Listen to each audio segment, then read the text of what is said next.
خطا رو باز می‌کنیم. همونطور که گفتم دوست دارم شما هم شریک باشید. لطفاً وصل کنید. یزدان عزیز بفرمایید جانم.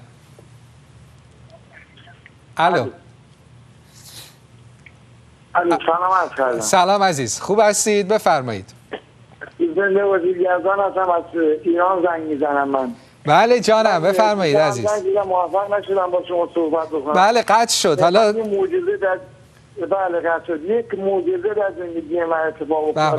من دقیقاً 6 روز پیش خانممو طلاق دادم. شب اومدم منزل و برنامه شما رو 4 مرتبه همینجوری گذری نگاه میکردم.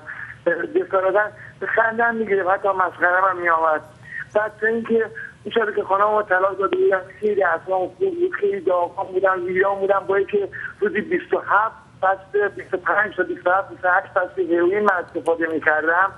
یک مرتبه نشستم و زانو زدم و دستم رو توی خداوند عیسی مسیح دراز کردم و دستم رو به ایشان دادم. من فردا صبح از خواب بیدار شدم، حساب کردم دیدم که نیاز مواد ندارم. گفتم خب مواد دیروز رو خوب بوده فعلا تا حالا من رو میدم. 2 ساعت 3 ساعت 4 ساعت 5 ساعت گذشت، دیدم من خبری نیست، علائمی از خماری نیست. تا روز 4م که دیروز بود که من دیروز تماس گرفتم با همسرم، خواهرم فوق دکترا میکنن، آقا من دید گفت اصلا این معجزه در علم پزشکی مگه میشه؟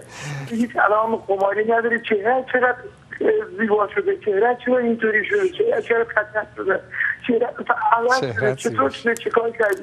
گفتم من برم و از خداوند عیسی مسیح خواستم و قلبم رو به ایشان دادم.